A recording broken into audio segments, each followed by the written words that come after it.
Et si vous venez de nous rejoindre, bienvenue. C'est Midi Ensemble, votre rendez-vous hebdomadaire. C'est le moment de notre séquence Israël Inside. La semaine a été pleine au niveau actuel. Les Israéliens sont allés aux urnes pour les élections législatives. Il y a eu beaucoup de suspense. Aujourd'hui, donc, retour sur cette semaine historique. Mais nous n'allons pas parler de la réélection du Premier ministre, Benjamin Netanyahou, mais tout ce qu'il y a eu autour de cette élection. Ils ont tout vu, ils ont tout lu. Maurice Fergrand, Lise Barenbaum, bonjour. Et Nathalie Garçon, bonjour. Vous êtes consultante en stratégie et vous êtes une femme impliquée dans la société israélienne. Merci à vous tous d'être là. Je vous avais promis un programme 5 étoiles. Vous avez vu, je ne vous ai pas menti. Restez avec nous.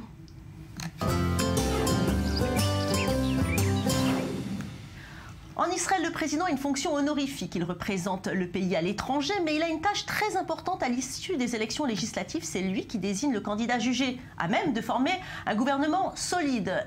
Et c'est aujourd'hui que son travail commence, après les élections de la semaine dernière. Une fonction sensible. Vous allez nous expliquer ça, Lise Barenbaum, et on en parle après. En Israël, le président de l'État est élu pour 7 ans par la majorité absolue de la Knesset. Même si la loi fondamentale ne lui accorde qu'un rôle protocolaire, c'est lui qui, au lendemain des législatives, choisit le futur chef du gouvernement. En principe, il désigne le chef de file du parti qui a le plus de chances de diriger une coalition stable, et c'est loin d'être une évidence dans le système politique israélien. Le candidat a 24 jours pour cela, avec une rallonge de 2 semaines. Faute de quoi, le président peut désigner une autre personnalité. D'autres pouvoirs lui sont conférés, comme la représentation d'Israël à l'étranger. C'est aussi lui qui paraphe les lois et les traités, qui confirme le choix des diplomates, qui désigne les juges de la Cour suprême et le gouverneur de la Banque centrale, et qui dispose bien sûr de la grâce présidentielle. Il ne peut pas être réélu, mais il peut démissionner. Par contre, pour le destituer, il faut une décision des 3/4 des parlementaires. Dans ce cas de figure, c'est le président de la Knesset qui doit assumer les fonctions présidentielles à titre provisoire. Reuven Rivlin, 74 ans, ancien député, a été président de la Knesset à 2 reprises. Le 10e président de l'État d'Israël est connu pour la ferveur de ses positions sur Jérusalem et sur le Grand Israël, mais aussi comme un ardent défenseur de l'État de droit et de la démocratie. Ses désaccords avec Benjamin Netanyahou sont connus de tous. Le Premier ministre n'avait pas soutenu sa candidature à la présidence. Alors Lise Barenbaum, on le sait, il y a une grande inimitié entre les deux hommes. Ça remonte à quand ? Alors en fait, il n'a reçu vraiment que du bout des lèvres le soutien de Netanyahou, Rivlin, lors de son élection en tant que président. En fait, le Premier ministre a même tenté de convaincre le prix Nobel de la paix et survivant de la Shoah, Elie Wiesel, de se porter candidat contre Rivlin. Il faut dire que Rivlin, quand il était député, il s'est opposé à plusieurs propositions de Netanyahou, notamment un vote en faveur de libération de prisonniers palestiniens en 2013, ce à quoi Bibi avait répondu en ne le renommant pas président de la Knesset pour la 3e fois. Vous avez quelque chose à rajouter, Maurice ? Oui, non, je ne suis pas sur ce sujet, mais vous savez qu'on a eu Bibi, Bougie, tous nos téléspectateurs connaissent ces noms maintenant, et ben on a Roubi. Roubi, c'est le surnom de Reuven Rivlin. Alors les gens qui sont proches de lui l'appellent Roubi. Nathalie ? Non, c'est vrai qu'effectivement, on se demandait comment est-ce que Reuven Rivlin allait réagir suite à la réélection de Bibi, parce que c'est connu que effectivement les deux hommes ne s'entendent pas. Et donc, on va voir maintenant ce qui va sortir justement de ces entretiens. Alors justement, Samuel Calvo est descendu dans les rues de Tel Aviv pour demander aux citoyens israéliens s'ils sont satisfaits ou déçus du résultat des élections de cette victoire de Netanyahou. Écoutez. Je ne suis pas vraiment contente. C'est vraiment très triste et déprimant. J'ai voté pour Netanyahou et je suis satisfait des résultats. Ils ne sont pas trop mauvais. Les choses ne changent pas. Ce n'est ni mauvais ni bon. Rien ne change. La situation en Israël n'est pas mauvaise. On ne peut pas dire que c'est bien, mais ça va.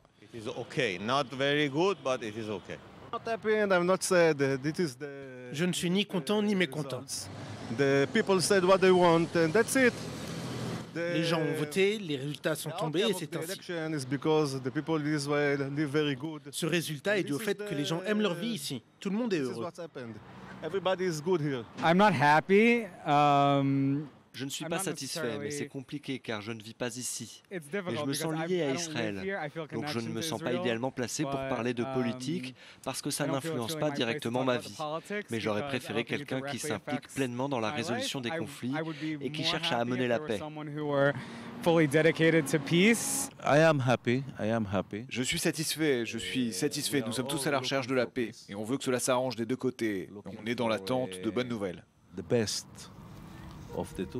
Maurice Fergan, une réaction? Le moindre qu'on puisse dire, c'est qu'il n'y a pas beaucoup d'enthousiasme dans la rue. Les gens sont sceptiques. C'est vrai que les sujets sont lourds. On a l'Iran, on a les problèmes sociaux, on a les Palestiniens. Ça suffit pour démoraliser beaucoup de monde. Et maintenant, on attend de voir ce qui va se passer. Alors justement, Lise Barenbaum, on l'a vu, il y a vraiment une discorde entre Rivlin et Netanyahou. Pourtant, Rivlin est connu, réputé pour être un homme plutôt sympathique. Oui, on dit de lui que c'est un faucon débonnaire. En fait, c'est quelqu'un qui sait se faire aimer à la fois de la droite et de la gauche. Par exemple, en 2011, il a même cherché à sauver la gauche. En fait, il s'est insurgé contre une commission parlementaire qui voulait contrôler des ONG de gauche. Et puis au niveau de sa personnalité, il est connu comme étant un grand amateur de football. C'est l'ex-président de l'équipe du Beitar Jérusalem.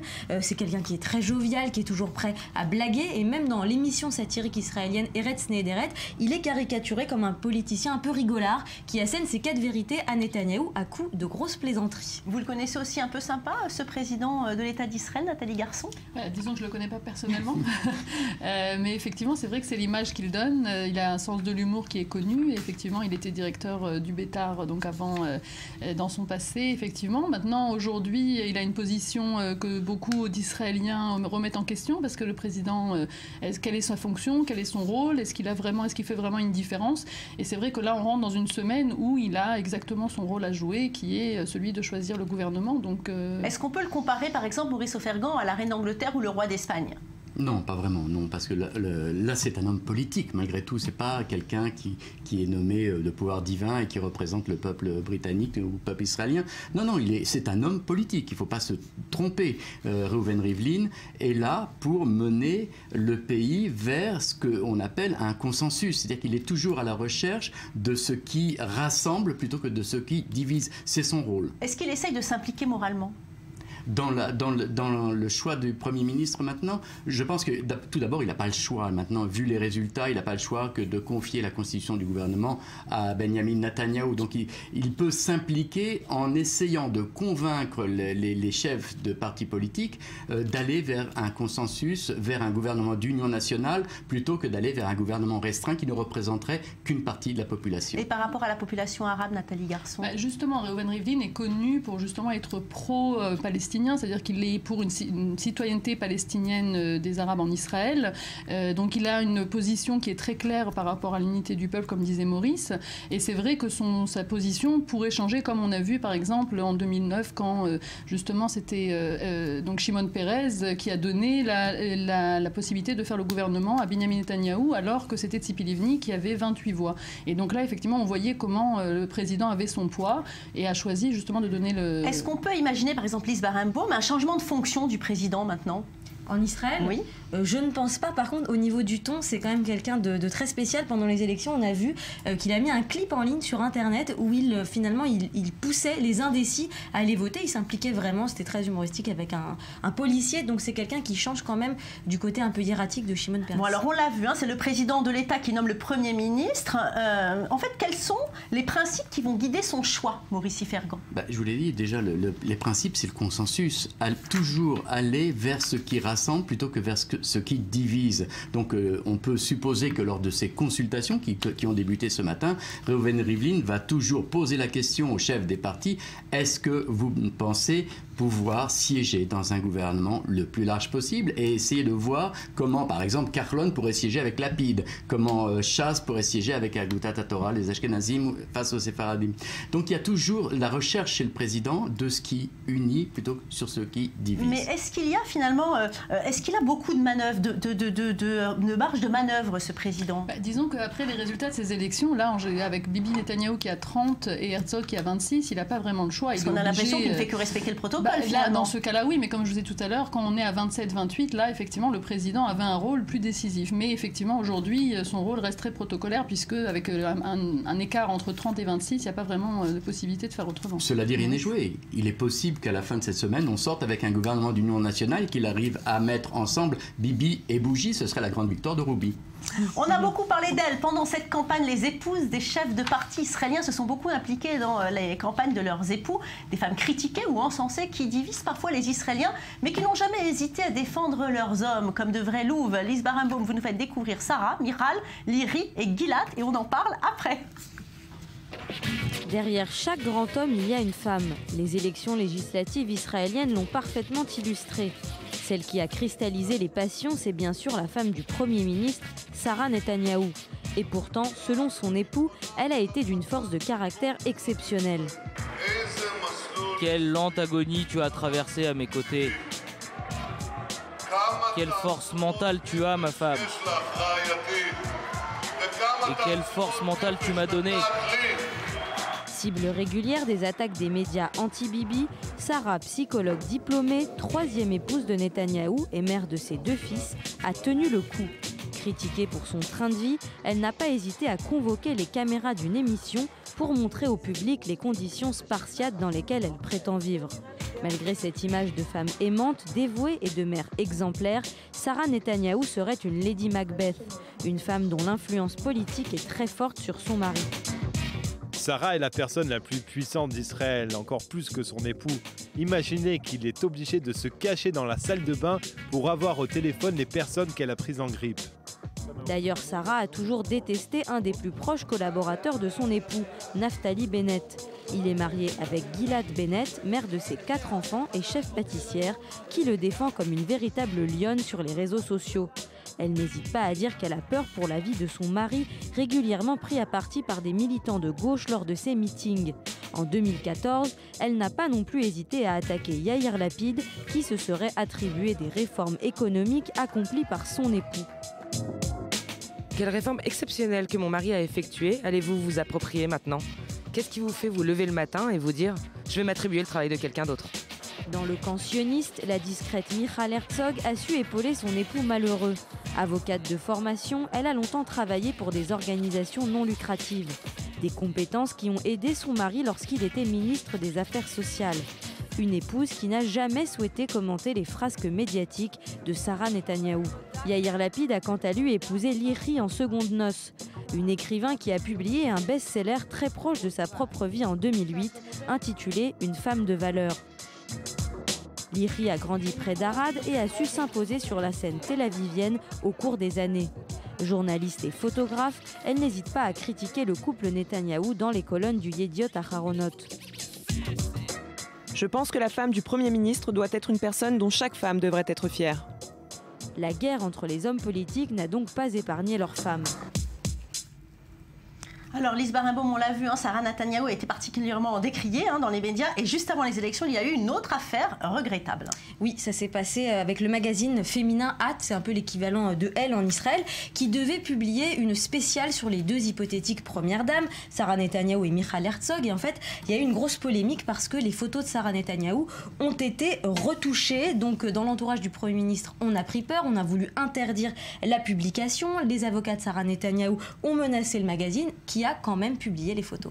Alors justement, cette polémique à l'encontre de Sarah Netanyahou qui continue sur Facebook. Oui, en fait, il y a l'histoire des bouteilles qui a donné beaucoup de grains à moudre aux internautes. En fait, cette histoire, c'est que Sarah aurait encaissé pendant des années de l'argent versé pour le retour en magasin de bouteilles consignées. Alors, rien de scandaleux, mais en fait, cet argent avait été déboursé par le bureau du Premier ministre, donc il aurait dû revenir au bureau du Premier ministre et c'est elle qui l'a encaissé, même si après, elle a remboursé. Donc ça a inspiré les internautes. On a des groupes sur Facebook qui nous disent que Sarah fait du recyclage et puis bien sûr on a plein de photomontages qui raillent Sarah Netanyahou et ses fameuses bouteilles. Alors justement Maurice, c'était vraiment quelque chose, vous les journalistes politiques, vous ne nous attendiez pas du tout à ça avant les élections? C'est vraiment la première fois qu'on voit les épouses des candidats comme ça en second plan, qu'ils les suivent à chaque fois. Sarah, on l'a vu plusieurs fois, Sarah Netanyahou. Ah, c'est la première fois en Israël que ça se passe comme ça? À ce point, oui. À ce point, on a vu Sarah à son domicile en train de montrer les trous dans les murs. On a vu Michal Herzog donner des interviews à la télévision et à la radio sans arrêt. Donc c'est vraiment la première fois, et notamment ces 3 baisers de Netanyahou à Sarah lors de la soirée de la victoire, c'était de l'inédit. Parce qu'il faut vous dire que par le passé, c'était pas vraiment comme ça. Aliza Begin, par exemple, était une femme très timide qu'on ne voyait pratiquement jamais. Sonia Pérez, pareil, elle avait sa vie privée et personne ne savait vraiment qu'est-ce qu'elle faisait de son temps. En tout cas, elle n'était pas derrière son mari. Pour la petite histoire, à propos des photos dans Hat, vous savez qu'on parle beaucoup là des épouses des candidats, mais il y a un époux de candidate, le mari de Zehava Gaon, Pessar a été lui aussi photographié à la une de Hâte. C'était un peu une manière de se moquer de l'utilisation des épouses par la presse. Alors vous, Nathalie Garçon, vous en pensez quoi justement de l'implication de ces épouses aux côtés de leur mari? Écoutez, moi j'ai été très surprise par les baisers. Est-ce que c'est du voyeurisme ou bien est-ce que finalement on a envie de savoir exactement comment ils vivent et c'est fait pour rassurer les lecteurs? Je pense que d'abord Sarah Netanyahou a vraiment été lapidée, on peut le dire, pendant l'élection et ça a été un moyen d'atteindre Bibi Netanyahou bien sûr, mais je pense que ce qu'on a vu le soir des résultats électoraux avec les baisers, alors je lisais un article qui disait qu'un site avait compté 13 baisers, donc ça a été quand même... Voilà, moi j'en ai vu 3 aussi, mais en tout cas 13. Et pourquoi cette confirmation de l'amour qu'il a pour sa femme, Maurice? Je ne sais pas si c'est de l'amour, en tout cas c'était des baisers, ça c'est sûr. On dit que Bibi Netanyahou aime beaucoup sa femme et qu'il ne bouge pas sans lui demander son avis, mais surtout ce que j'ai trouvé à ce moment-là, c'est qu'on tombait un petit peu dans comme les élections à l'américaine, où on voyait le couple présidentiel ou en tout cas Premier ministre et que ça faisait très à l'américaine, et aujourd'hui peut-être les Israéliens veulent en savoir plus sur la femme derrière l'homme, effectivement. Vous pensez qu'on va de plus en plus vers des élections à l'américaine, Maurice Fergan? Louis, je crois que là on a franchi un pas. Je veux dire, aujourd'hui les épouses des candidats sont partie prenante de la vie politique, elles interviennent en faveur de leur mari, et peut-être que c'est une bonne chose. Je pense que c'est dommage si elles ont des compétences de ne pas les mettre en avant. On a compris que Michal Herzog était une femme qui donnait tout son temps et toute son énergie dans des organisations non lucratives, des organisations humanitaires, des ONG.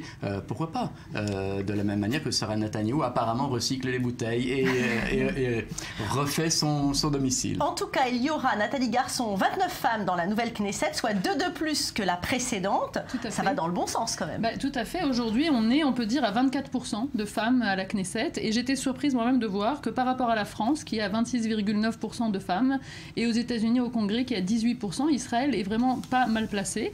Et donc, on voit qu'il y a de plus en plus de femmes à la Knesset. Évidemment, on a Ayelet Shaked, qui est numéro 3 de Beit HaYehudi. On a Sheli Yechimovitch, qui est également dans le parti de Herzog. Et on a également Tzav Shapir, qui est également dans les 5 premiers. Et donc, on voit vraiment des femmes, mais il reste quand même les partis religieux. Justement. Voilà, les partis religieux, donc Chasse et les partis Agudat Israël, qui restent avec des partis uniquement masculins. Et ça, on ne peut pas imaginer que ça va changer de sitôt.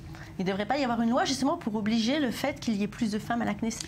Tout à fait, mais la Knesset, c'est un tout. Et donc, chaque parti pourra... En France, on est obligé de présenter au moins la moitié des femmes, vous savez. Il y a eu un projet de loi qui a été déposé à la Knesset, qui a été juste étudié en prélecture, qui consistait à imposer des femmes sur les listes, et s'il n'y avait pas la parité, d'interdire à ces partis de recevoir les subventions de l'État.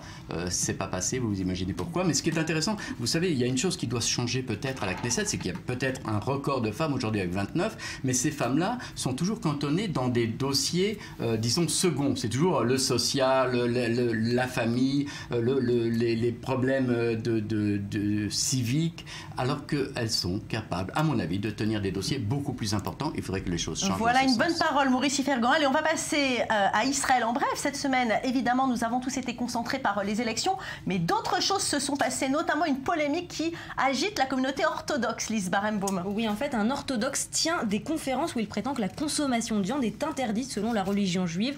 En fait, selon lui, depuis la destruction du temple, on ne fait plus de sacrifices d'animaux, donc on ne devrait plus manger de viande. On va regarder un extrait de ses propos.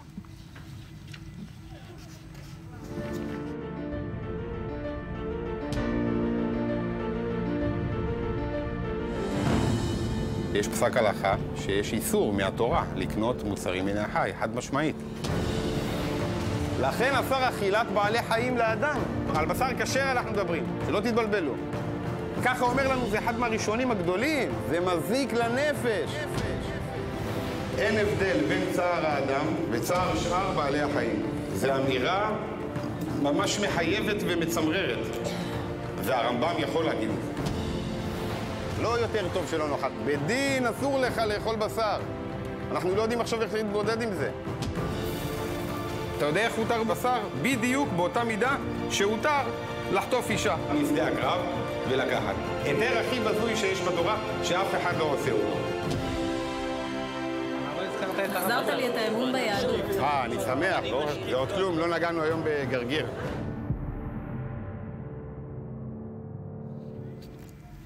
Nathalie Garçon, vous êtes végétarienne, je le sais. Que pensez-vous de ces déclarations? J'ai été trahie. Effectivement, je suis végétarienne, c'est vrai.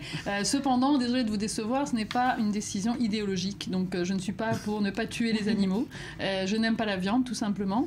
Et ces déclarations, tout simplement, je pense que ça rentre dans un trend qui est aujourd'hui très utilisé. Justement, on a un Gary Yourofsky qui a fait plus de 2 millions de vues sur YouTube sur justement la viande et les animaux qu'il ne faut pas tuer. Et voilà. Juste rapidement, Lise Barenbaum, la femme de la semaine, c'est qui? Une électrice et pas n'importe laquelle. Oui, Margalit, 87 ans, qui a participé aux 20 scrutins de l'État d'Israël et qui est une grande fan du Likoud, même s'il semblerait qu'elle ait voté lapide cette fois-ci. Merci Maurice, Lise, Nathalie, merci donc de votre présence aujourd'hui. On se retrouve la semaine prochaine pour encore plus d'Israël Inside. Gardez les yeux bien ouverts tout au long de la semaine car grâce à vous, nous allons tout connaître d'Israël. Quant à vous, chers téléspectateurs, ne bougez pas de votre téléviseur. On va parler éducation, gastronomie, voyage, innovation sur i24 News dans Midi Ensemble. Restez avec nous.